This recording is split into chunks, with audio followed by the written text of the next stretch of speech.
Kepada Allah Rasulullah, waktu dekat dipersilakan.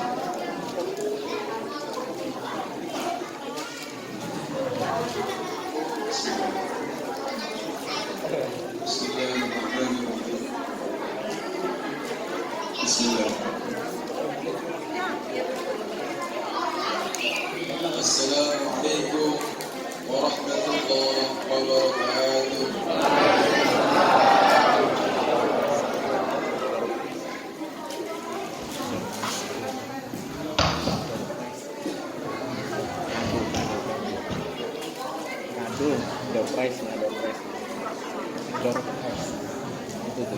Sebelumnya saya mohon izin duduknya di kursi bukan karena apa-apa sebenarnya. Kalau berdiri repot kalau kelihatan groginya nanti. Gak bisa ngomong, apalagi di sampingnya Pak Indro. Innal hamdalillah nasta'inuhu wa nastaghfiruh wa na'udzu billahi min shururi anfusina wa min sayyiati a'malina. Man yahdihillahu fahuwal muhtadi wa man yudlil falan tajida lahu waliyyan murshida. أشهد أن لا إله إلا الله وحده لا شريك له وأشهد أن سيدنا ومولانا محمدا صلى الله عليه وسلم عبده ورسوله وخليله وصفيه. اللهم صل وسلم وأنعم وبارك على حبيبنا سيدنا قرة أعيننا محمد صلى الله عليه وسلم وعلى آله وأزواجه وذريته وصحابه أجمعين والناصرين لدينه إلى يوم الدين. أما بعد، وقد قال تعالى في كتابه الكريم: قل بفضل الله وبرحمته فبذلك فليفرحوا هو خير مما يجمعون. وقال تعالى: لقد كان لكم في رسول الله أسوة حسنة لمن كان يرجو الله واليوم الآخر وذكر الله كثيرا. وقال فيما حبيبنا المصطفى محمد صلى الله عليه وسلم: من أحيا سنتي فقد أحبني ومن أحبني كان معي في الجنة. Kepada para alim ulama yang kami muliakan, asatidz wa ustadzat, akramakumullah, ahsanakumullah, ahsanal jazaa. Kepada para tokoh-tokoh masyarakat, kepada seluruh pengurus-pengurus masjid semua yang kami muliakan, wabil khusus ketua takbir kita insyaallah Pak Haji Indro, insyaallah dari tahun kapan? Sudah datang? Insyaallah. Semoga beliau senantiasa diberikan umur yang barokah, insyaallah. Dimudahkan seluruh urusannya, insyaallah.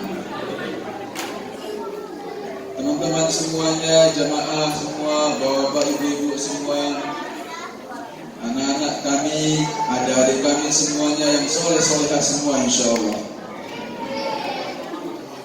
Di antara tandanya soleh-solehah, kalau misalkan dengarkan ngaji, maka mulutnya itu yang ngomong cuma yang megang mic aja.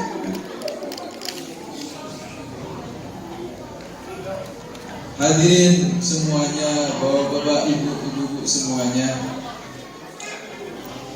sebagai orang yang beriman, sebagai orang yang beriman dan kemudian berpikir, maka seharusnya kita menyimpulkan bahwasanya tidak ada hari yang lebih mulia, tidak ada hari yang lebih utama melebihi hari lahirnya baginda Muhammad sallallahu alaihi wasallam. Asy-Syaikh Ibrahim Al-Baijuri dalam kitab beliau Hasyatul Baijuri, beliau mengatakan, sebagian ulama berpendapat bahwa kemuliaan hari lahirnya baginda Muhammad sallallahu alaihi wasallam melebihi kemuliaannya hari Arafah, melebihi kemuliaannya malam Lailatul Qadar, melebihi kemuliaannya hari-hari yang lain yang mulia. Karena apa? Karena tidak akan ada yang namanya Arafah, tidak akan ada yang namanya Ramadan, tidak akan ada lahirnya sebelum adanya Nabi Muhammad sallallahu alaihi wasallam. Lahirnya baginda Muhammad sallallahu alaihi wasallam, barulah kita tahu yang namanya Ramadan, barulah kita tahu yang namanya mulianya hari Arafah. Selepas lahirnya baginda Muhammad sallallahu alaihi wasallam. Jemaah sekalian semuanya, Rasulullah sallallahu alaihi wasallam lahir pada bulan Rabiul Awal. Rabiul Awal itu bulan keberapa dalam bulan Hijriah? Anak-anak yang bisa jawab ada hadiah. Rabiul Awal bulan keberapa dalam tahun Hijriah? 1, 2, 3. Nah, coba. Hah? Ke? 7. Banyak banget itu 7. Ya, yang abu-abu duluan. Berapa? 10. Gak usah angka 10 ini. 10. Ya, salah. Ya. Hah? 3. Benar enggak? Pak Pran benar enggak bulan 3 ini? Apa enggak hafal dulu ya? Coba. Yang pertama Hijriah bulan Muharram. Yang pertama bulan Muharram. Ya. Muharram itu ibaratnya Januari, pada tahun Masehinya Januari itu Muharram. Kemudian selepas Muharram apa? Safar. Yang ketiga Rabiul Awal. Berarti yang berapa? Yang ketiga. Siapa yang jawab yang ketiga? Ya, maju ke depan. Kalau 7, 10 kebanyakan. Kebanyakan 10, 7 kebanyakan. Siapa namanya coba? Siapa namanya dulu? Anak soleh? Fahri. Anak kelas berapa? Kelas 5. Sekolahnya di? SDN Wilayah. Ya. Insyaallah ini barokah ya. Barokahnya murid insyaallah. Anak soleh insyaallah.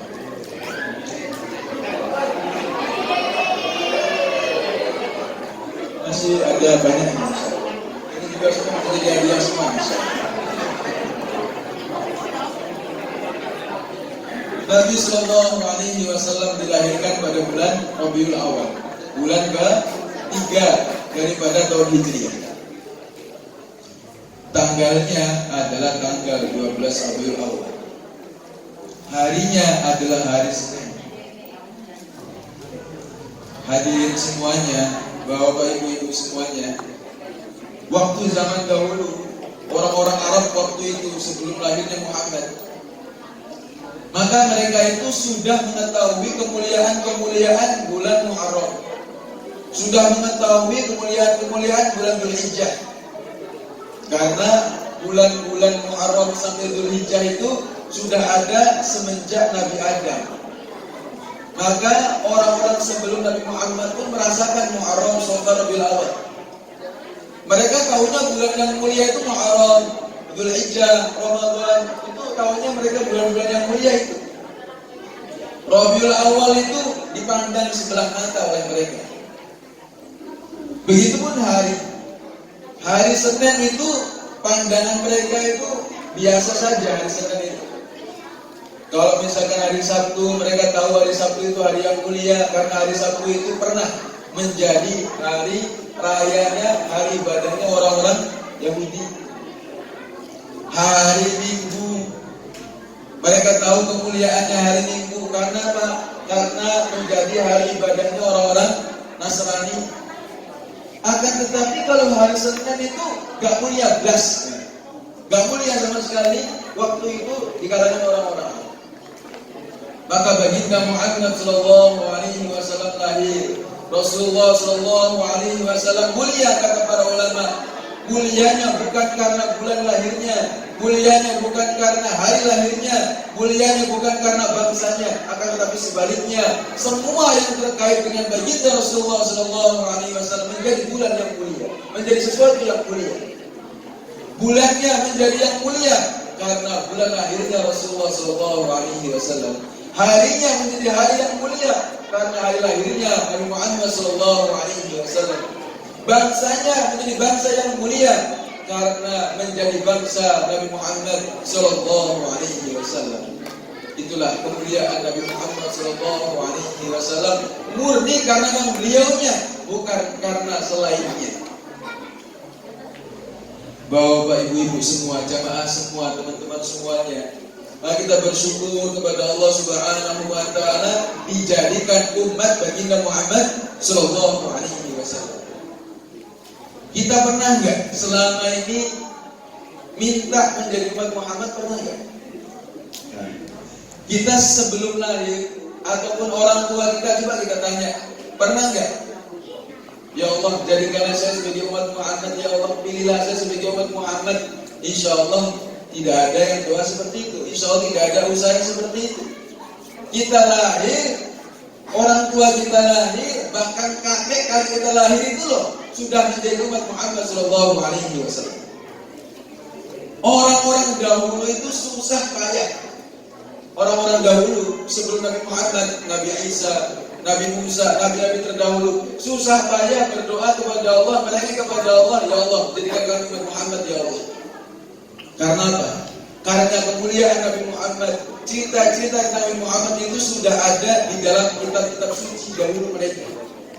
Kemuliaan Nabi Muhammad sudah diceritakan dalam kitab Taurat. Nah, ketika kaumnya Nabi Musa mendengarkan kisah-kisah Nabi Muhammad, kaumnya Nabi Musa berdoa, ya Allah jadikan kami sebagai umat Muhammad ya Allah. Begitupun nabinya, ya Allah, Nabi Musa berdoa, ya Allah jadikan saya sebagai umat Muhammad. Akan tetapi karena sudah tulisannya menjadi umat terdahulu, maka mereka tidak menjadi umat baginda Muhammad sallallahu alaihi wasallam.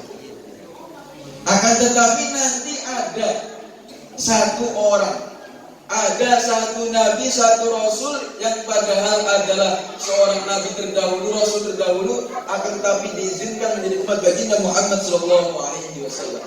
Kira-kira siapa beliau itu? Angkat tangan yang tahu. Siapa? Nabi?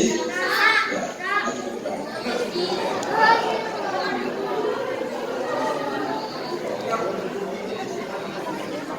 pinter ini. Namanya siapa? Andira Mama Sultan. Panggilannya siapa? Andira. Ya. Kelas berapa sekolahnya? Kelas 1. Kelas berapa? SD. SD. SD. Oh, udah gede ya, bongsor ya. Orang tuanya gede gitu. Ya, masih. Insyaallah. Kelas 1 deh. Kau dari siapa tahunya Nabi Isa datang turun? Dari siapa?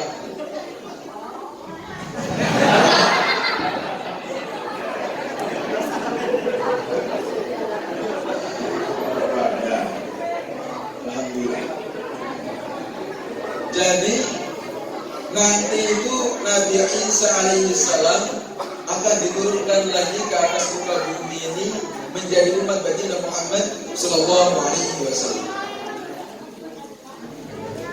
Maka di dalam kitab Tirmidzi, Sunan Tirmidzi, kitab hadis Sunan Tirmidzi itu ada riwayat dari seorang sahabat namanya Abdullah bin Salam. Namanya Abdullah bin Salam. Beliau ini seorang sahabat tapi mantan pendeta Yahudi.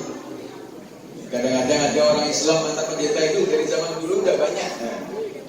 Sekarang banyak juga pendeta-pendeta masuk Islam dapat hidayah dari Allah Subhanahu wa taala, masyaallah. Maka waktu itu ada namanya Abdullah bin Salam, pendetanya Yahudi. Bukan sekedar orang Yahudi, ustadz orang Yahudi. Maka beliau hafal sebagian kitab Taurat. Yang mana di dalam kitab Taurat diceritakan bahwasanya nanti Nabi Isa dan Nabi Muhammad itu kuburannya itu satu tempat. Berdekatan antara makamnya Nabi Muhammad dengan makamnya Nabi Isa alaihissalam. Dan kemudian perawi hadis ini ada namanya perawi orang ulama besar namanya Abu Maudud, Al-Imam Abu Maudud Al-Madani, seorang Madinah, ahli Madinah, dulu Madinah. Beliau menceritakan bahwasanya antara makam Nabi Shallallahu Alaihi Wasallam dan makam Sayyidina Abu Bakar itu ada jarak. Sementara antara makam Sayyidina Abu Bakar dengan Sayyidina Umar itu tidak ada jarak dekat. Ada yang pernah ke Madinah, ada yang pernah ziarah ke Madinah. Angkat tangan insyaallah. Masya Allah. Semoga Allah terima ziarahnya insyaallah. Yang belum mudah-mudahan dimudahkan untuk berziarah ke makam Nabi Muhammad SAW secepatnya insyaallah. Sekarang udah mulai dibuka, mudah-mudahan segera kumpul uangnya dimudahkan untuk ziarah. Waktu kita ke Madinah, maka nanti kita akan melewati pintu yang menuju keluar Masjid Nabawi, yang mana disitulah di sebelah kiri kita adalah kamar atau rumah baginda Muhammad Sallallahu Alaihi Wasallam. Nah, di pintunya itu, pintu kamarnya itu ada lubang 3. Lihat gak? Ada lubang 3. Lubang yang paling gede.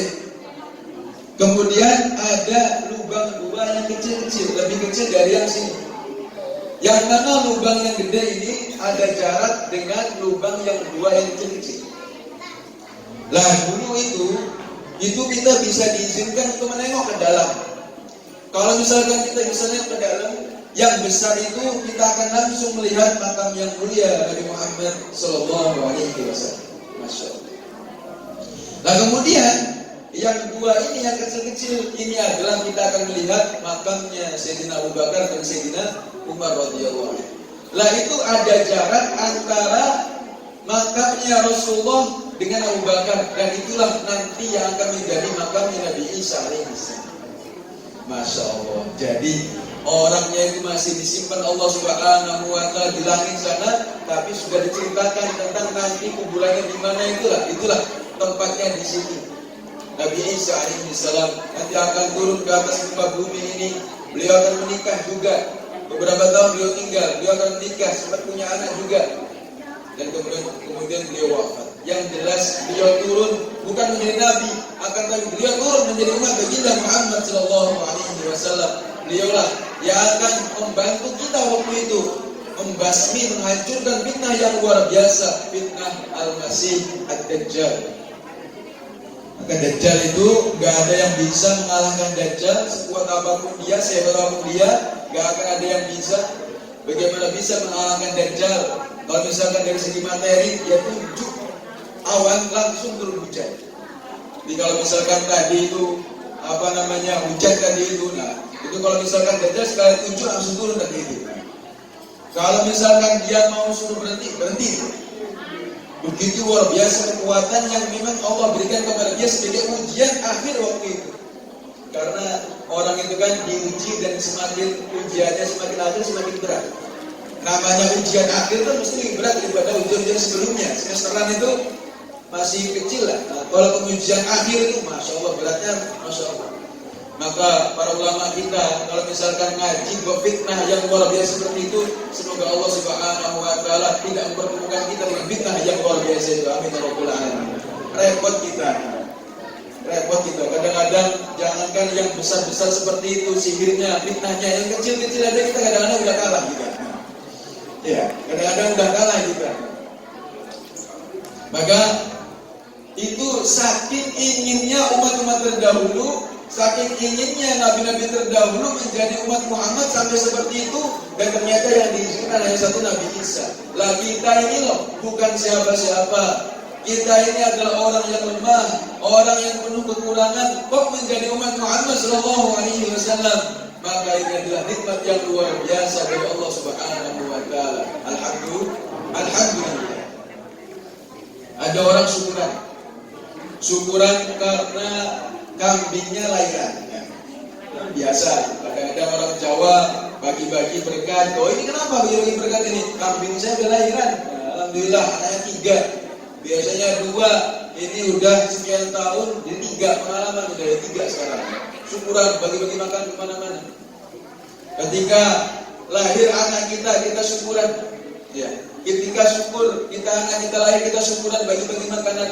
Lah ini malam ini insyaallah kita syukuran karena menjadi umat Muhammad sallallahu alaihi wasallam. Semoga syukur kita semua terima Allah Subhanahu wa taala. Amin ya rabbal alamin. Hadirin yang mulia, maka caranya kita syukur, caranya kita gembira menjadi umat Muhammad itu begitu banyak. Ada dengan cara kita ini memuji-muji Rasulullah sallallahu alaihi wasallam, dengan kita ini menyanjung baginda Muhammad sallallahu alaihi wasallam.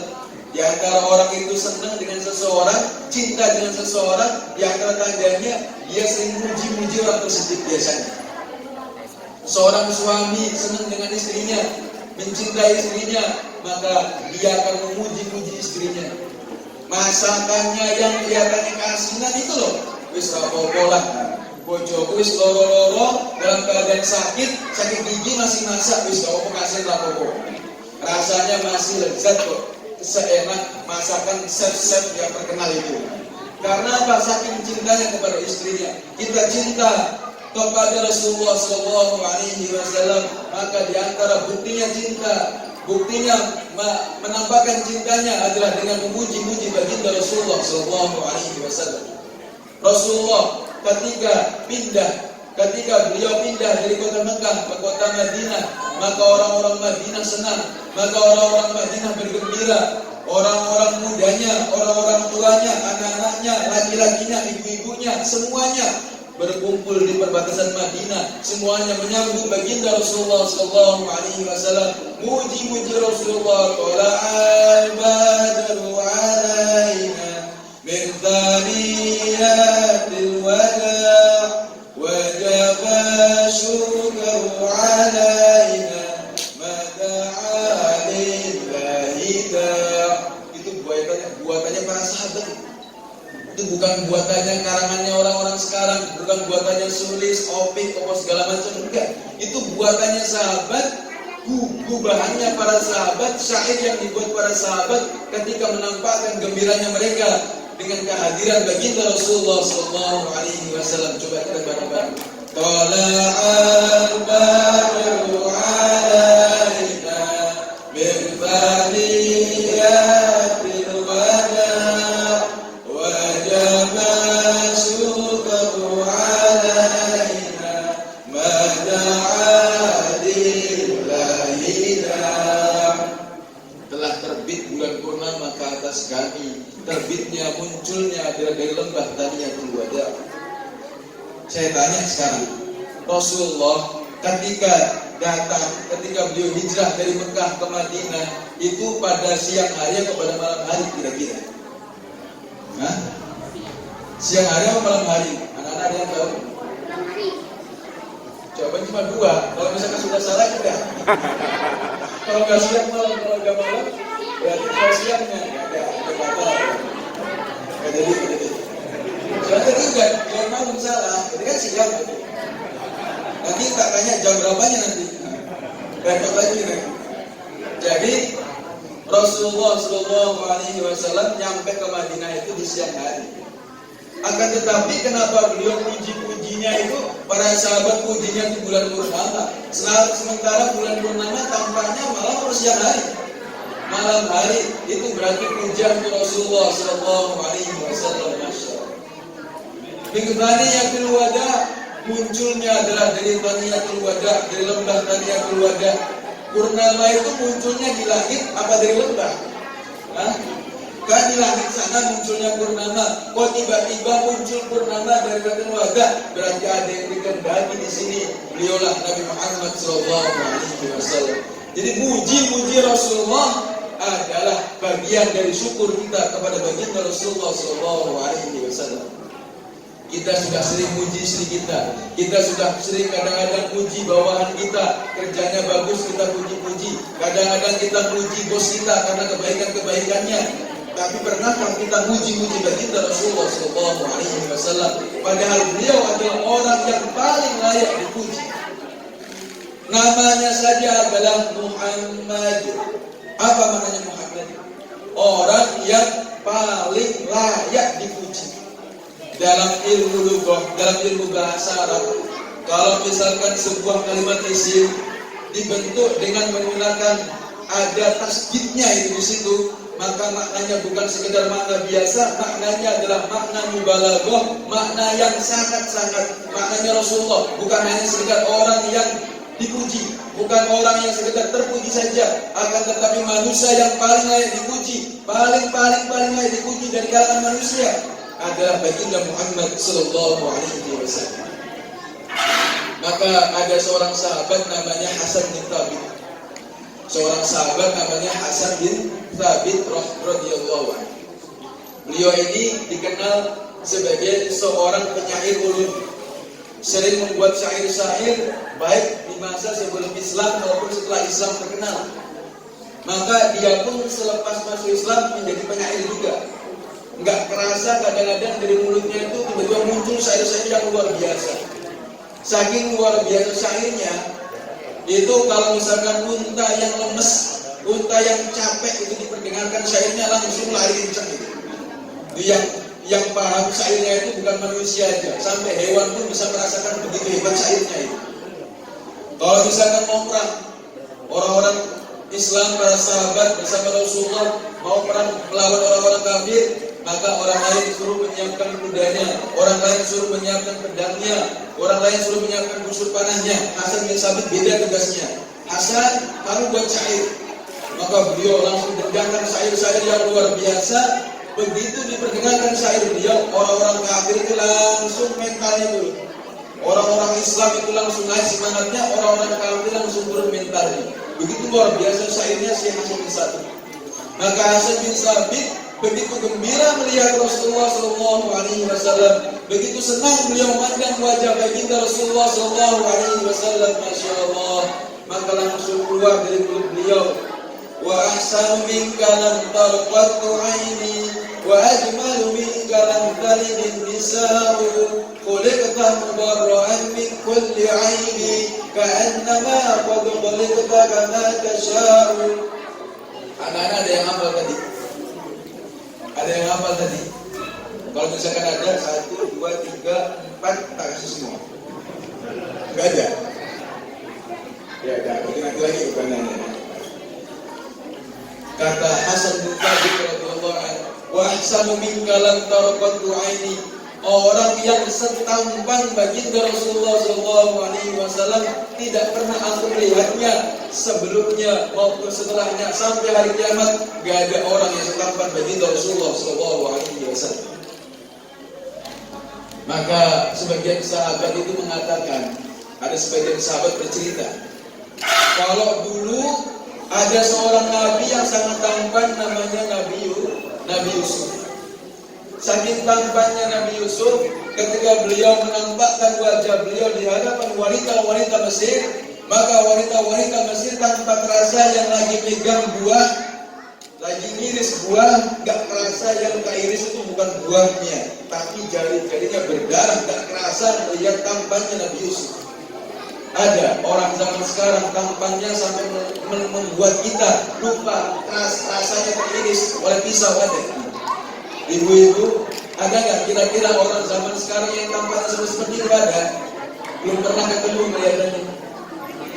Orang yang kita lihat kopi yang pahit dan manis, kira-kira udah pernah lihat? Insya Allah belum. Kalau misalkan ada cuma gombal mukio aja.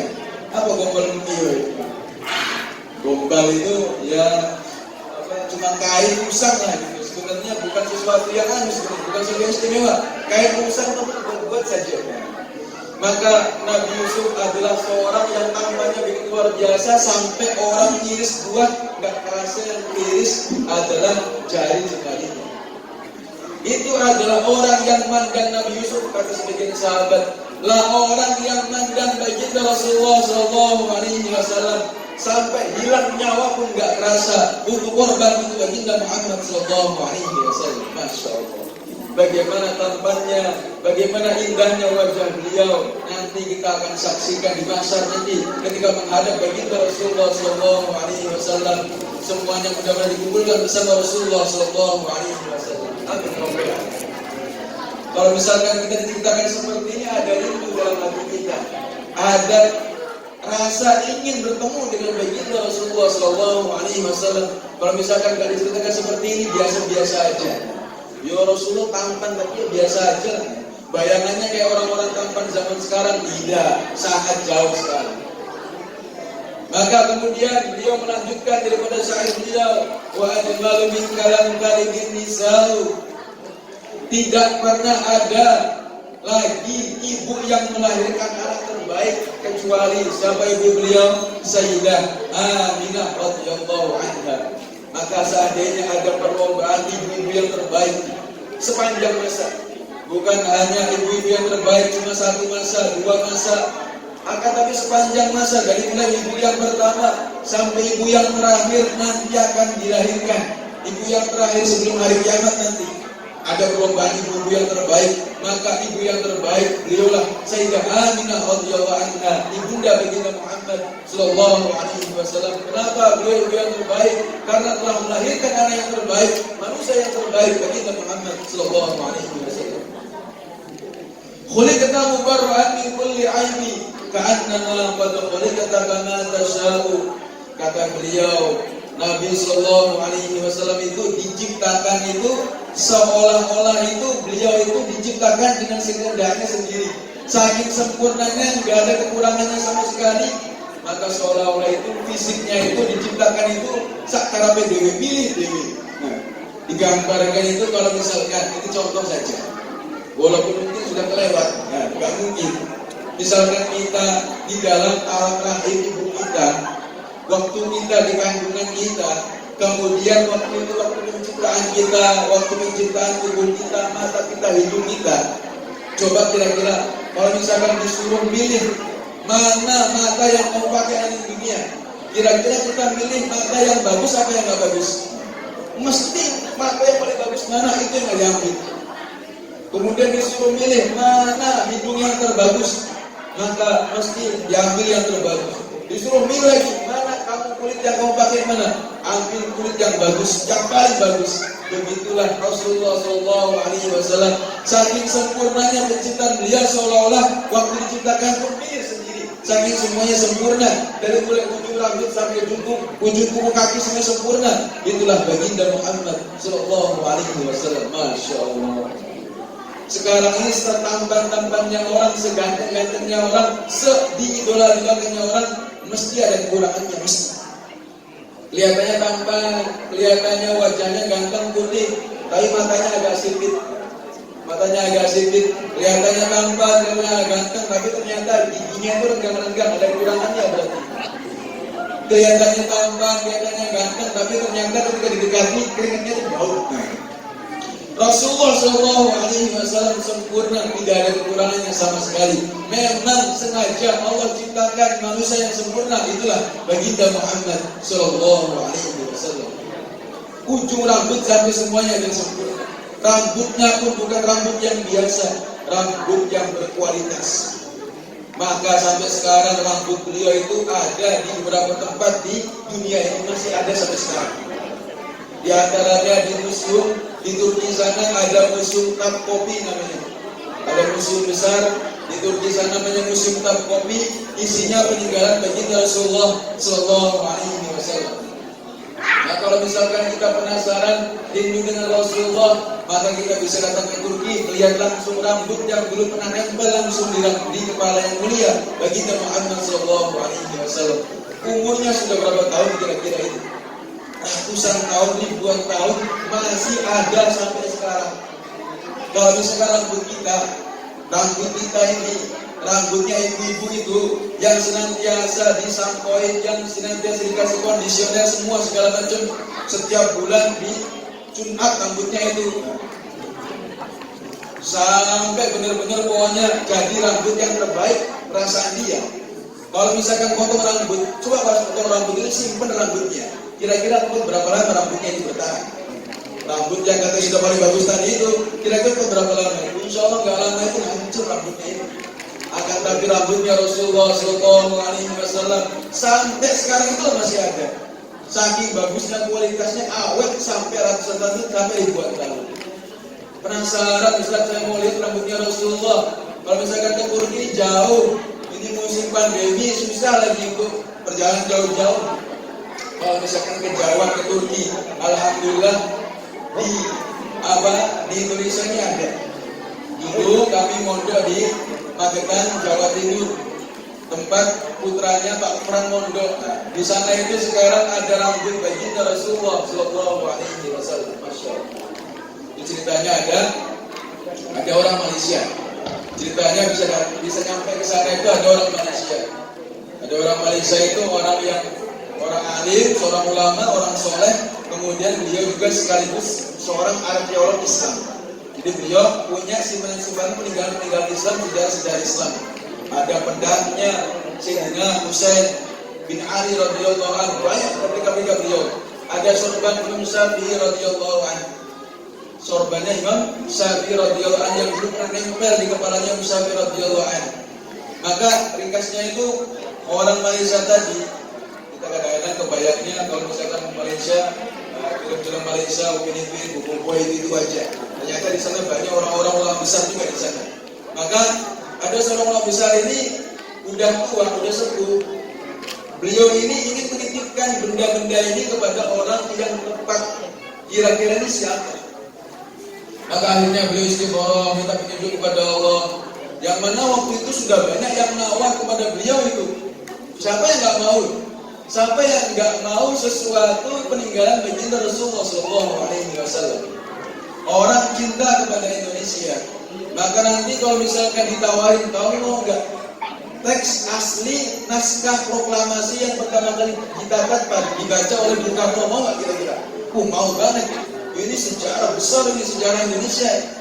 Nah, kalau misalkan orang dalam hatinya cinta kepada Rasulullah, ini peninggalan Rasulullah ini kenangan dari Rasulullah ini begitu luar biasa ini. Maka orang-orang berebut, mereka berani bayar miliar untuk mendapatkan daripada peninggalan Islam tersebut. Orang-orang Malaysia dilihat dari mata uangnya saja ada tinggian mana kira-kira? Tinggian Malaysia apa Indonesia Raya ini? Malaysia kira-kira. 1 ringgit ringgit Malaysia itu Indonesia sudah berapa? Kurang lebih 3.500. Kalau misalkan turun 3.000, misalkan turun paling bentuk 2.500. Angkanya sudah 2, sudah 3, nolnya udah 3. Mereka baru 1, angka 1 belum ada nolnya. Itulah mata uang kita Indonesia yang kita cintai ini ya, Masya Allah. Maka kalau misalkan orang Malaysia kaya, beneran kaya, miliar dia berani, miliar ringgit dia berani bayar itu peninggalan Rasulullah itu. Tapi dia nggak mau. Ini kalau misalkan jatuh ke tangan orang salah ini bahaya. Dia minta setiap orang minta petunjuk sama Allah Subhanahu Wa Taala. Kayak orang itu bingung nyari jodohnya siapa, maka dia istiqoroh. Seorang calon ingin cari calon menantu, seorang bapak, seorang orang tua ingin cari menantu, maka dia istiqoroh. Seseorang ingin cari pekerjaan, maka pekerjaan mana yang terbaik dia istiqoroh. Seorang ingin sekolah, maka sekolah mana yang terbaik caranya dengan istiqoroh, minta petunjuk sama Allah Subhanahu Wa Taala. Maka begitu pun orang alim tadi dari Malaysia tadi Datuk tadi itu minta petunjuk sama Allah, ya Allah, berikan petunjuk kepada saya siapa orang yang tepat memegang peninggalan. Maka akhirnya nggak lama dapat isyarat itu kok mau ke Jawa, mau ke Indonesia ke Jawa, kemudian cuma tanpa ada bayaran sama sekali kepada alhamdulillah di pondok kami sana ini. Rambutnya baginda Muhammad Sallallahu Alaihi Wasallam. Jadi kalau misalkan kita mengobati rindu kita, mengobati rasa penasaran kita dengan Rasulullah Sallallahu Alaihi Wasallam, Kalau misalkan keturunnya kejauhan, coba kita sisihkan uang kita untuk kita melihat rambutnya Rasulullah SAW di sana. Gak jauh-jauh. Dan itu permanen di sana sudah dikasih selama ini di sana. Kadang-kadang ada pameran-pameran, akan tapi cuma sebentar, kontraknya habis, diambil kontraknya habis, diambil ini selamanya akan di sana. Memang dikasih untuk keluarga-keluarga pondok kami di Magetan sana. Kalau misalkan orang itu senengannya mobil, biasanya dikasihnya mobil sama Allah. Senengannya mobil antik, koleksi mobil antik, maka dimudahkan channelnya ke mobil antik sana, mobil antik sini. Orang senengannya mobil antik. Kalau orang itu senengannya itu burung, ada orang hobinya burung, maka di mana-mana itu mesti nyari burung yang paling bagus suaranya, kicauannya. Kalau misalkan orang itu senengannya apa ya senengannya itu? Macam-macam, maka nanti biasanya itu akan didatangkan dengan yang dia senangi. Ya, orang itu kalau senangannya Rasulullah, cintanya kepada Rasulullah, akan didekatkan dengan Rasulullah SAW, akan dikasih sesuatu yang terkait yang mulia dengan baginda Muhammad SAW. Maka insya Allah kelihatannya itu ada tanda-tanda kebaikan. Berarti memang cinta kepada Rasulullah, rindu kepada Rasulullah SAW, maka didekatkan dengan sesuatu yang terkait dengan Rasulullah SAW. Lah itu asli apa enggak itu? Lah itu asli apa enggak, beneran apa enggak? Kalau misalkan orang itu berbohong atas nama Rasulullah, apa ancamannya? Orang yang berbohong atas nama Rasulullah berarti dia telah mengkapling satu tempat di neraka. Kalau misalkan orang itu ngapling tanah di Jatimulyo sana, jadi investasi besar itu nanti. Kalau misalkan orang punya kaplingan di daerah Waihalim, di daerah Teluk sana, jadi investasi besar. Tapi kalau misalkan ngapling tempat di neraka, kira-kira gimana? Dan itulah orang yang berbohong atas nama Rasulullah. Dan insya Allah gak akan berani seorang ulama, seorang yang ikhlas kemudian berbohong atas nama Rasulullah sallallahu alaihi wasallam. Allahumma shalli wa sallim alaihi, Allahumma shalli wa sallim wa barik alaihi. Hadirin yang mulia, maka caranya orang bergembira adalah dengan muji-muji baginda Rasulullah sallallahu alaihi wasallam, berselawat kepada baginda Rasulullah sallallahu alaihi wasallam.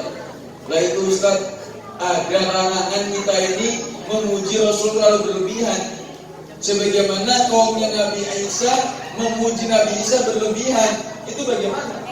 Maka para ulama ahli hadis mengatakan yang dimaksud di sini adalah memuji yang keterlaluan sampai menganggap Nabi Isa sebagai anak Tuhan.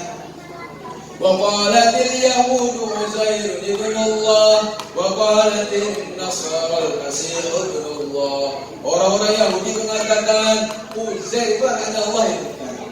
Uzair itu bukan, riwayatnya itu sebagian mengatakan itu bukan seorang nabi, bukan seorang rasul, sebagian mengatakan bukan nabi, akan tapi sebagian mengatakan bukan.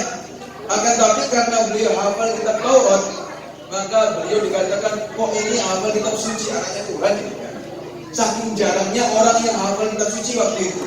Kalau Al-Quran itu dimudahkan untuk menghafal, maka banyak orang-orang yang hafal Quran, tapi insya Allah nggak akan ada yang mengatakan itu Quran itu anaknya Allah itu, nggak akan ada, karena sudah banyak.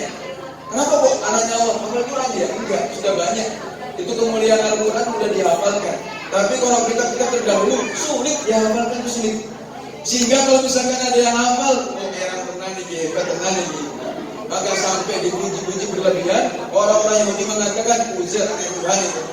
Maka itu adalah yang salah, keyakinan yang salah. Begitupun orang-orang Nasrani melihat kemuliaan Nabi Isa, mukjizat Nabi Isa. Orang yang kelihatannya sudah mati ternyata dihidupkan lagi dengan izin Allah. Tapi mereka salah pandangannya, salah keyakinannya. Mereka mengatakan Isa adalah anaknya Allah. Na'udzubillah min dzalik. Maka kata para ulama, selama tidak mengatakan puji Nabi Muhammad sebagai anaknya Tuhan, tidak masalah. Muji Rasulullah SAW dengan batasan-batasan, selama tidak melanggar batasan Tuhan, tidak masalah. Semua layak untuk Rasulullah SAW. Semua kemuliaan sumbernya adalah dari baginda Rasulullah SAW. Allahumma salli wa sallim alaihi, Allahumma salli wa sallim wa barik alaihi. Hadirin semuanya, Bapak Ibu semuanya. Kemudian di antara lagi cara kita ini bersyukur menjadi umat baginda Muhammad SAW. Kita syukur dengan lahirnya baginda Muhammad, maka kita sedekahkan. Kita sodakohan, saling memberikan makanan, saling memberikan daripada materi yang kita miliki kepada orang-orang sekitar kita. Itu pun adalah bentuk syukur kita kepada Allah. Karena termasuk bentuk kita ini syukur adalah membagikan makanan. Karena dalam syariat Islam itu biasanya rasa syukur itu diwujudkan dengan membagikan makanan biasanya itu.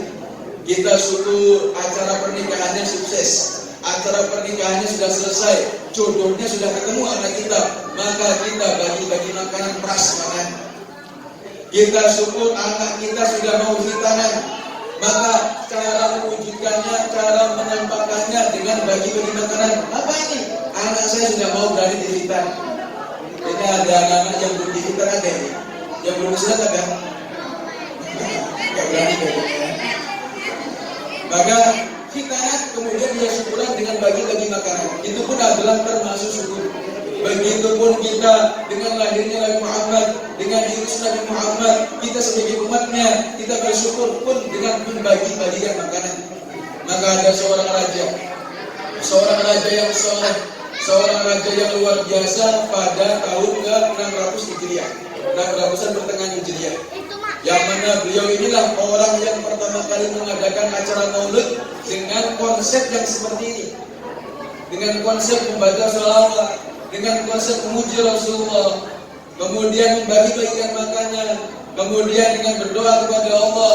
Ini adalah konsepnya seperti ini. Yang pertama kali mengadakan adalah raja, namanya Raja Mudhaffar. Siapa namanya? Raja Mudhaffar. Ini kadang-kadang kita menerima informasi bahwasanya yang bikin maulid itu yang pertama kali adalah orang Syiah. Itu orang-orang gak benar kok diikuti. Kita mengatakan keliru, itu sejarah yang salah. Bagaimana orang-orang Syiah itu merayakan maulid?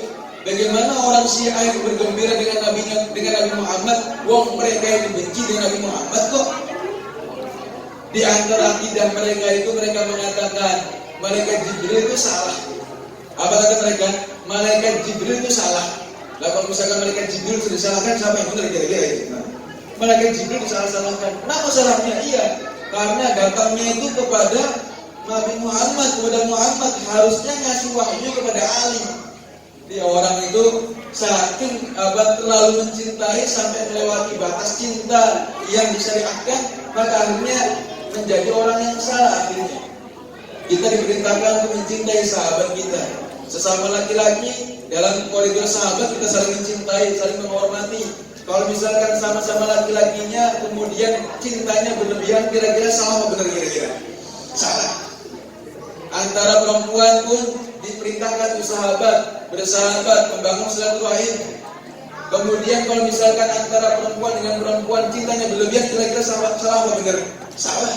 Begitupun orang yang cinta kepada Sayyidina Ali katanya, tapi bohong ternyata, karena cintanya melewati batas sampai menafikan kenabian Nabi Muhammad SAW.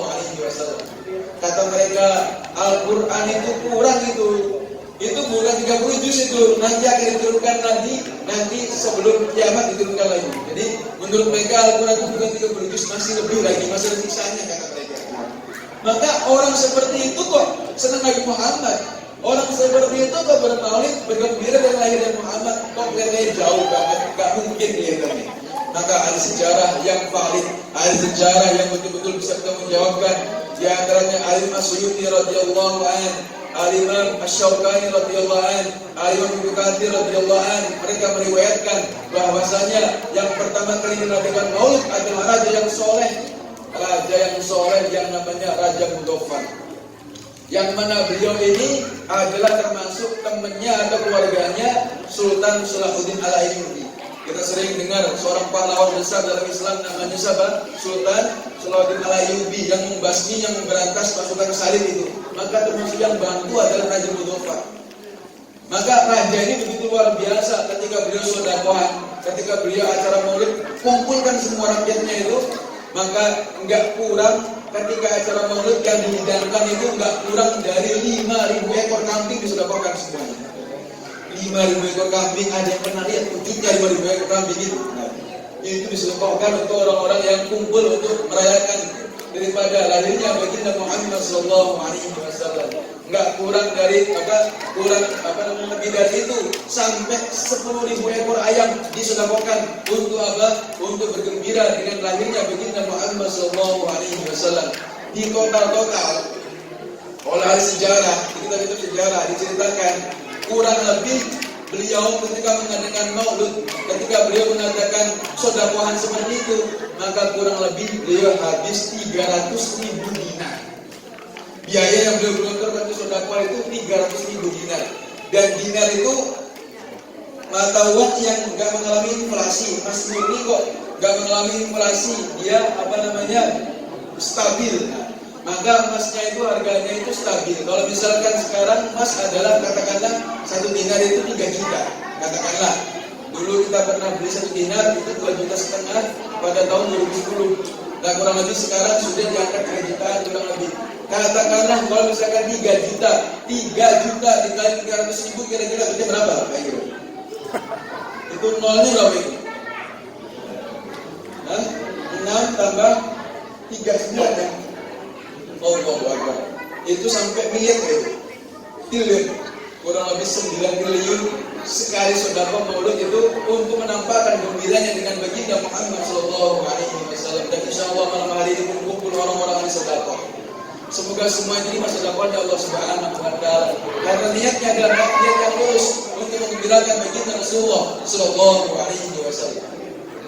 Hadirin yang mulia, kemudian diantaranya lagi kita ini bersyukur dengan lahirnya baginda Muhammad, bersyukur menjadi umat baginda Muhammad sallallahu alaihi wasallam adalah diantaranya dengan mempelajari sejarah, mempelajari cerita-cerita tentang baginda Muhammad sallallahu alaihi wasallam. Anak-anak coba lanjutkan ayatnya kalau misalkan bisa, hadiahnya 2. Laqad kana lakum fi rasulillahi uswatun hasanah. Lanjutkan, hadiahnya 2. Dari mulai 1 SD sampai apa? Ya sampai SMA. Insyaallah apa? Kalau misalkan yang depan-depan ini hafal semua, soalnya repot nanti. Ambil semua nanti.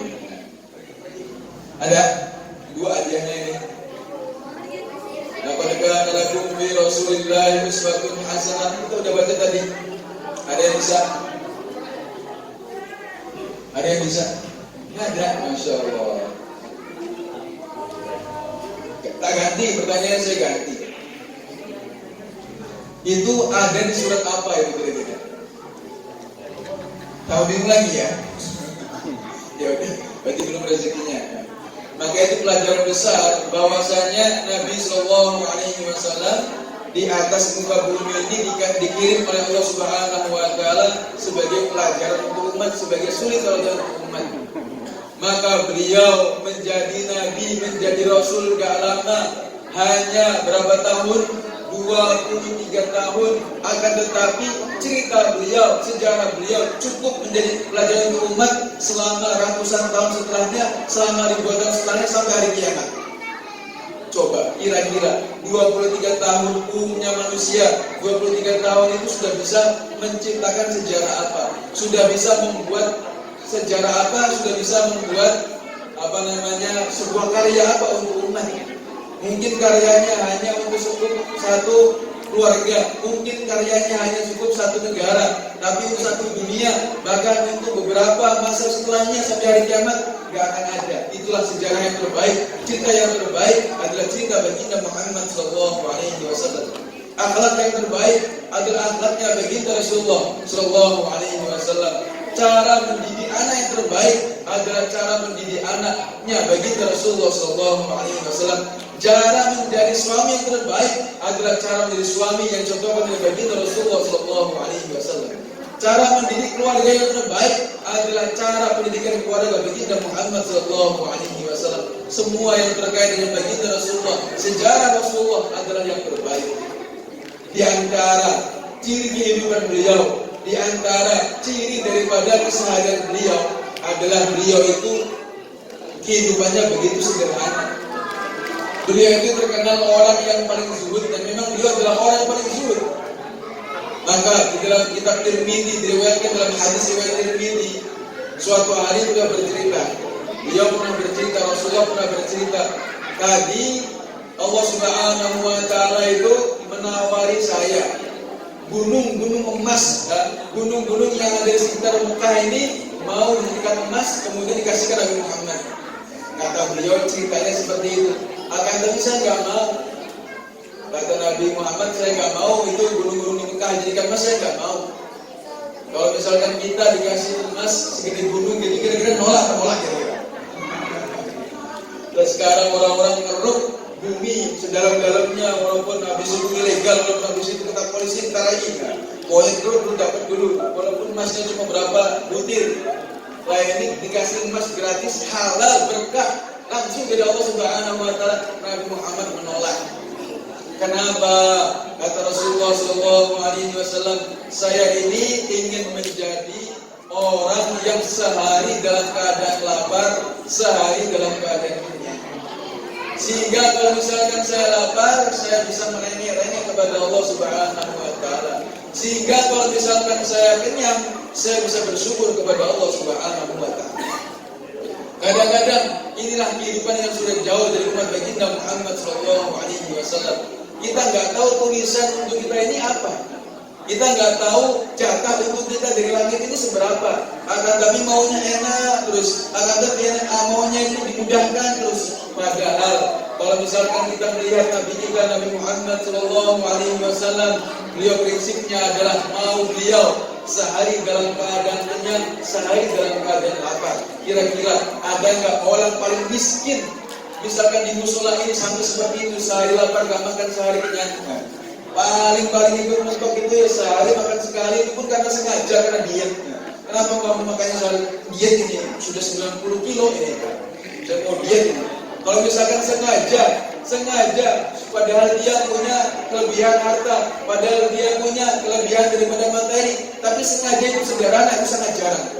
Lah Rasulullah SAW, kalau misalkan gunung-gunung dijadikan emas itu mau, bisa saja. Akan tetapi Rasulullah memilih hidup yang sederhana. Itulah baginda Rasulullah SAW.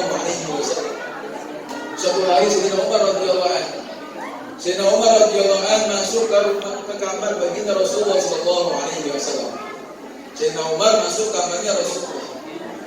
Rasulullah waktu itu sedang tiduran di atas tikar yang sangat sederhana, yang tidak ada kainnya sama sekali. Tikar, tahu tikar itu? Kalau misalkan kulit kita nempel tikar, mesti ada guratan-guratannya, ada bekas-bekasnya. Nggak ada kaitnya sama sekali, tidak ada alasnya sama sekali. Itulah alas tidurnya baginda Rasulullah SAW. Kalau misalkan kita melihat orang tua kita saja tidur dalam keadaan seperti itu, kira-kira tega Pak? Betul-betul gak tega kita, ya Allah, ini orang tua saya kok tidurnya di atas tikar malam-malam, kehujanan, kedinginan. Baginda Rasulullah SAW pimpinan kita, cerita ulagan kita, beliau tidur di atas tikar yang begitu sederhana. Maka Sayyidina Umar radhiyallahu anhu melihat beliau seperti itu, begitu sedih hati beliau. Melihat ada guratan-guratan tubuhnya yang mulia, begitu sedih. Beliau melihat sekeliling kamar, ada apa saja di sekeliling kamar. Ternyata enggak banyak yang dimiliki beliau, hanya beberapa kulit hewan yang sudah disambat. Kalau pakai orang-orang dulu itu kulit binatang masih kasih, habis diproses itu masih bahan-bahan mentah, itu tinggal dibikin pakaian. Ada 3 helai di situ. Ada gandum yang hanya seukuran 1 genggam saja. Sekarang kita berasnya itu berapa genggam kira-kira? Kira-kira berapa genggam di berasnya itu? Banyak kita ini, Masya Allah. Rasulullah waktu itu gandumnya yang ada hanya 1 genggam waktu itu. Bantal yang beliau pakai itu hanya bantal yang terbuat dari kulit binatang yang isinya hanya apa? Isinya kapas? Apakah busa? Bukan. Isinya adalah serabut kurma, miripnya serabut kelapa seperti itu. Maka Sayyidina Umar radhiyallahu anhu melihat baginda Rasulullah SAW dalam keadaan seperti itu, begitu sedih beliau meneteskan air mata sehingga kuatnya melihat keadaan Rasulullah SAW yang begitu sederhana seperti itu. Maka Sayyidina Umar mengatakan, wahai Rasulullah, aku melihat orang-orang Kisra, orang-orang Kaisar Romawi, orang-orang Kaisar Persia, mereka itu dalam hidup kemewahan, dalam hidup di istana-istana besar, di taman-taman yang indah, di tengahnya ada sungai yang mengalir. Sementara engkau pimpinannya para nabi, pimpinannya para rasul, pimpinannya orang seluruh dunia, engkau dalam keadaan sederhana seperti ini, ya Rasulullah. Kata Sayyidina Abu Bakar dan Sayyidina Umar radhiyallahu anhu. Maka Rasulullah sallallahu alaihi wasallam beliau mengatakan menasihati Sayyidina Umar, kamu masih ragu Sayyidina Umar sampai saat ini. Kamu masih ragu Sayyidina Umar sampai saat ini. Kalau misalkan kebahagiaannya orang yang iman, kesenangannya orang yang iman adalah nanti ketika di surganya Allah Subhanahu wa taala. Biarlah mereka orang-orang kafir, biarlah mereka orang-orang yang tidak beragama, mereka dalam keadaan kesenangan di dunia, tapi nanti di akhirat dalam keadaan kesusahan. Akan tapi kita di dunia walaupun susah, akan tetapi nanti di akhiratnya Allah Subhanahu wa taala diberikan kemuliaan yang begitu luar biasa. Wa idza ra'aita thamma ra'aita na'ima wa mulkan kabira. Kalau misalkan kau melihat di sana, kalau misalkan orang iman pandangannya dengan pandangan iman, maka bagi orang yang iman adalah istana-istana yang besar, menjadi raja-raja di surganya Allah Subhanahu wa taala. Semoga termasuk kita semuanya. Amin ya rabbal alamin. Orang beriman itu enggak boleh merasa minder dengan dunianya, enggak boleh. Kita ini prinsipnya adalah memang sederhana. Kalau misalkan orang itu hidupnya sederhana, prinsipnya sederhana, maka nanti kalau misalkan dikasih pun syukur. Tapi kalau misalkan orang itu hidupnya prinsipnya bukan sederhana, dikasih itulah Rasulullah. Dikasih mintanya itu, dia itu mintanya 3, cuma dikasih 1. Masya Allah, begitu dongkolnya dia, kenapa cuma dikasih 1? Padahal orang lain nggak punya, 1 pun nggak punya, dia 1 itu pun masih nggak bersyukur. Maka orang ketika prinsip hidupnya mengikuti Rasulullah Sallallahu Alaihi Wasallam, prinsip hidupnya adalah sederhana, maka walaupun dia sederhana, walaupun dia apa adanya, akan tapi dia pandangannya adalah pandangan yang lurus. Yang penting saya mendapat ridho Allah Subhanahu Wa Taala, maka nanti kenikmatan saya adalah di surga Allah Subhanahu Wa Taala. Semoga termasuk kita semuanya. Amin ya rabbal alamin. Hadirin bapak ibu yang mulia semuanya, maka di akhir cerita, di akhir daripada majlis kita malam hari ini ada sebuah kisah Rasulullah, yang mana kisah ini adalah kisah terakhir kali, subuh terakhir kali beliau akan dipanggil Allah Subhanahu wa taala, beliau akan menghadap kepada Allah Subhanahu wa taala. Anak-anak, coba saya tanya, Rasulullah itu wafatnya tahun berapa Hijriah? Angkat tangan. Rasulullah wafatnya tahun berapa Hijriah? Masya Allah, gak ada yang tahu ini. Tahun berapa Hijriah? 1 SD, 1 SMP, 1 SMA, kuliah apa boys? Bapak, ibu-ibu, siapa boys? Bapak, tahun berapa kira-kira? Ya? Berapa? Itu tanggal apa tahun itu? Kalau dapat bisikan yang benar benernya. Bukan nih sama tanggalnya itu, bukan tahunnya. Tahun berapa kira-kira? Tahun ya. Hijriah. Tahun berapa? Berapa? Masya Allah ya, 11 Hijriah.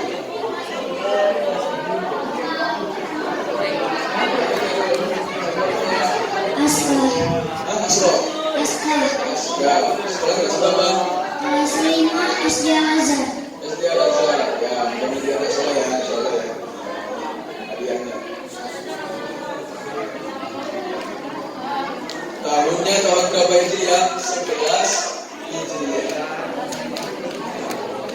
Harinya itu pendapat para ulama ada perbedaan pendapat, tapi yang paling banyak adalah hari Senin. Harinya adalah hari yang sama, bulannya, tanggalnya yang sama sebagaimana tanggal dan hari dan bulan lahirnya Rasulullah Sallallahu Alaihi Wasallam. 12 Hijriah hari Senin. Walaupun ada beberapa pendapat, akan tapi banyak yang mengatakan 12 Hijriah. Maka waktu itu di subuh hari, di pagi hari waktu itu Rasulullah yang sebelumnya memang sakit keras luar biasa, beliau sudah beberapa pekan beliau sakit keras. Saking kerasnya sakit beliau itu pingsan, kemudian gak sadar, kemudian sadar sebentar, pingsan lagi. Gak sadar sebentar, pingsan lagi. Sadar sebentar, pingsan lagi, sakit parahnya. Waktu itu Rasulullah mengatakan, "Hada awan qita'i bahari." Ini adalah waktu di mana pembuluh darah yang menyambung ke jantung lepas. Jadi selama 2 pekan itu Rasulullah ada terputus sudah pembuluh darahnya yang menyambung ke jantung. Maka akhirnya ada pernapasannya keganggu sehingga kadang-kadang beliau tak sadar, kadang-kadang beliau sadar sebentar, beliau pingsan lagi. Saking parahnya sakit beliau sallallahu alaihi wasallam. Maka waktu itu hari terakhir, waktu Rasulullah sallallahu alaihi wasallam gak bisa bumi, waktu itu Rasulullah itu akhirnya waktu subuh itu beliau belum sadar dalam keadaan masih pingsan, sehingga imam sholat waktu itu adalah Sayyidina Abu Bakar radhiyallahu anhu. Imamnya adalah Sayyidina Abu Bakar radhiyallahu anhu. Sayyidina Abu Bakar itu pertanyaannya sekarang masih ada 2. Sayyidina Abu Bakar itu siapanya Rasulullah? Hubungan keluarganya siapanya Rasulullah? Ayo, yang perempuan belum ada yang jawab, yang putri belum ada yang jawab. Sayyidina Abu Bakar siapanya Rasulullah? Ya.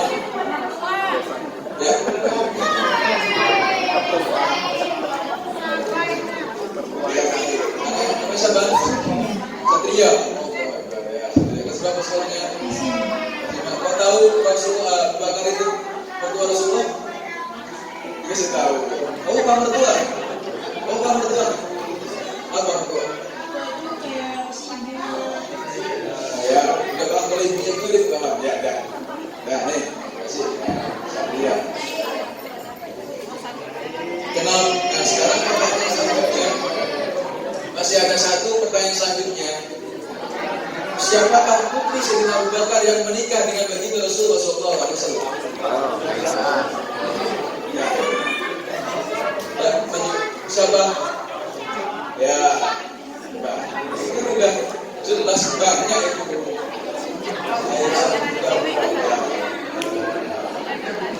Dulu apa namanya? Siapa namanya? Kensa. Sekolahnya kelas berapa? Oh ya, alhamdulillah. Ini insya Allah dapat barokahnya Sayyidah Aisyah radhiyallahu anha. Oh, ada yang menanyakan saya. Baca SMS bapaknya begitu. Abu Bakar radhiyallahu anhu menjadi imam yang mana beliau adalah mertua baginda Rasulullah sallallahu alaihi wasallam karena putri beliau menikah dengan baginda Rasulullah sallallahu alaihi wasallam. Waktu itu beliau saking parahnya sakitnya subuh belum sadar, sehingga sholat terpaksa diberikan tanpa Rasulullah sallallahu alaihi wasallam. Maka Rasulullah sallallahu alaihi wasallam beliau sadar, beliau siuman dalam keadaan para sahabat sudah mulai sholat berjamaah. Maka waktu itu Rasulullah itu ngintip dari jendela kamar beliau. Kalau misalkan ngintip dari jendela kamar beliau, maka pemandangan yang langsung di depan mata adalah Masjid Nabawi. Karena temboknya Masjid Nabawi itu juga temboknya begitu Rasulullah sallallahu alaihi wasallam. Maka beliau melihat daripada pemandangan, yaitu pemandangan masyarakat sahabat waktu itu, tanpa beliau suruh, tanpa beliau ada, padahal masih dalam keadaan pingsan sebelumnya. Rasulullah sallallahu alaihi wasallam begitu gembira melihat para sahabat itu sedang sholat berjamaah. Maka saking gembiranya itu beliau tersenyum, dan itulah senyuman terakhir begitu Rasulullah sallallahu alaihi wasallam, senyuman gembira yang terakhir dari Rasulullah sallallahu alaihi wasallam. Maka beliau tersenyum dan kemuliaan wajahnya beliau begitu bersinar sampai sinarnya memenuhi seluruh ruangan Masjid Nabawi. Allahumma sholli wa sallim alaihi, Allahumma sholli wa sallim alaihi. Begitu luar biasa daripada pancaran cahaya begitu Rasulullah sallallahu alaihi wasallam ketika melihat sahabat-sahabatnya sedang sholat berjamaah. Maka di sini para ulama mengambil pelajaran bahwasannya sesuatu yang paling menggembirakan baginda Rasulullah sallallahu alaihi wasallam adalah ketika melihat umatnya dalam keadaan berjamaah taat kepada Allah Subhanahu wa taala, berjamaah di dalam sholat berjamaah. berbarengan di dalam sholat berjamaah, itulah pemandangan yang dicintai Rasulullah SAW. Maka kita ini ingin menjadi yang dicintai Rasulullah apa tidak kira-kira? Ingin menjadi cintai Rasulullah, ingin menggembirakan Rasulullah SAW, maka kita ramaikan masjid kita ramaikan daripada sholat berjamaah kita. Itulah yang akan menggembirakan bagi kita Rasulullah SAW. Dan kata Rasulullah sebaliknya, dan kata para ulama maksudnya sebaliknya, sesuatu yang termasuk menyakiti hati Rasulullah adalah ketika umatnya tidak mau berjamaah, bahkan bermaksiat berjamaah. Sekarang ini katanya bukan maksiat biasa, tapi bermaksiat berjamaah. Nah, kalau misalkan maksiat berjamaah itu menyakiti hati baginda Rasulullah SAW. Kita nggak mau semua musola, jamaah musola hidayah sekitarnya ingin menggembirakan Rasulullah SAW, ingin mendapatkan cinta baginda Rasulullah SAW. Semuanya kita berjamaah dalam sholat berjamaah. Insya Allah semuanya lihat insya Allah. Kita yang di sini, yang jamaah yang di sini laki-lakinya berjamaah di masjid selama masih bisa, maka kita isi di masjidnya sama-sama yang kita sudah bangun ini. Kalau misalkan perempuan-perempuannya, maka kita berjamaah di rumah bersama adik-adik wanitanya, bersama kakak perempuannya berjamaah, ibu-ibunya bikin berjamaah. Kenapa kok bikin berjamaah? Karena Rasulullah senang melihat umatnya berjamaah di dalam sholat. Semoga kita menjadi umat Rasulullah SAW yang dikumpulkan bersama baginda Muhammad SAW, masuk surga bersama baginda Muhammad SAW. Ala hadhihi niyyah wa ala kulli niyatin salihah. Al-Fatihah. A'udzu billahi minasyaitonir rajim. Bismillahirrahmanirrahim. Alhamdulillahi rabbil alamin. Arrahmanir rahim. Maliki yaumiddin. Iyyaka na'budu wa iyyaka nasta'in. Ihdinas siratal mustaqim. Siratal ladzina an'amta 'alaihim ghairil maghdubi 'alaihim waladdallin. Amin. Kita akan doa sama Allah, minta sama Allah, semuanya konsentrasi. Allahumma shalli wa sallim ala sayyidina Muhammad wa ala ali sayyidina Muhammad kama shallaita wa sallamta ala sayyidina Ibrahim wa ala ali sayyidina Ibrahim fil alamin innaka Hamidum Majid. Rabbana ighfir lana dhunubana wa israfana fi amrina wa thabbit aqdamana wansurna 'alal qawmil kafirin.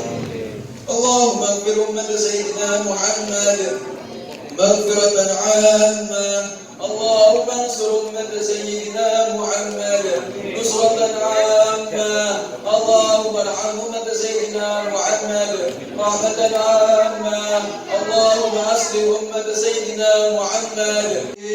Allahumma wahid sufufahum ib'ath fihim sultanan nasira. ib'ath fina sultanan nasira. ij'alhum yadan wahidatan 'alal kafirin.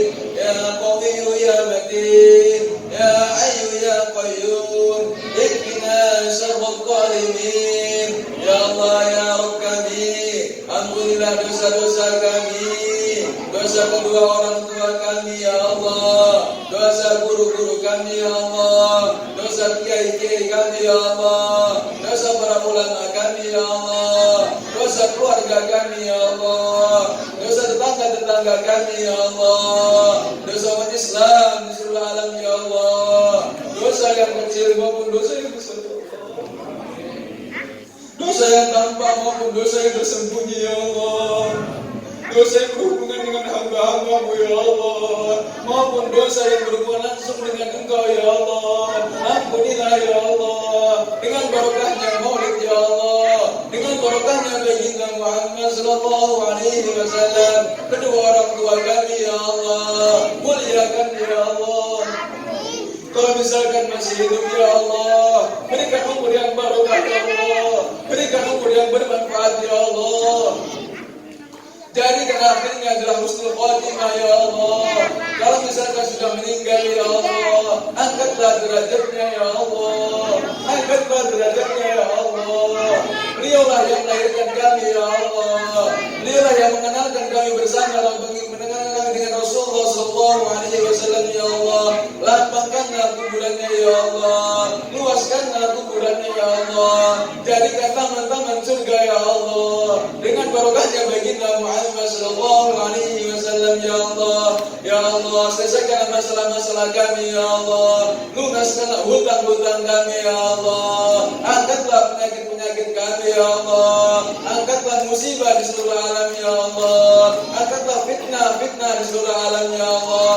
Dengan barokahnya baginda Muhammad sallallahu alaihi wasallam ya Allah. Ya Allah, kami tidak tahu ya Allah berapa lagi lama kami di dunia ya Allah. Jadikanlah sisa umur kami ya Allah, sisa umur yang barokah ya Allah. Tambah cinta dengan baginda Muhammad sallallahu alaihi wasallam, tambah rindu dengan baginda Muhammad sallallahu alaihi wasallam, tambah semangat mengamalkan sunnah baginda Rasulullah sallallahu alaihi wasallam, tambah semangat memperjuangkan perjuangan baginda Rasulullah sallallahu alaihi wasallam, tambah semangat menggembirakan baginda Rasulullah sallallahu alaihi wasallam hingga akhirnya ya Allah.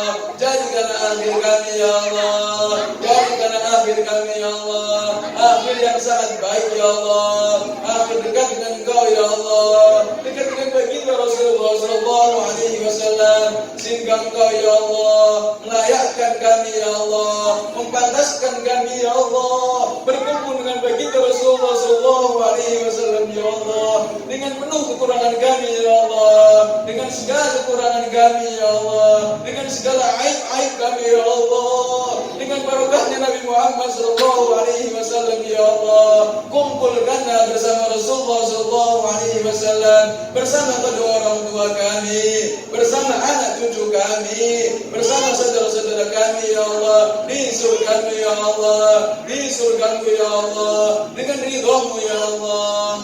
Wassallallahu ala sayyidina Muhammadin nabiyil ummi wa ala alihi wa sahbihi wa baraka wa sallam walhamdulillahi rabbil alamin. Kurang lebihnya mohon maaf yang sebesar-besarnya. Subhanallahumma wa bihamdika asyhadu an la ilaha illa anta astaghfiruka wa atubu ilaik. Assalamualaikum warahmatullahi wabarakatuh.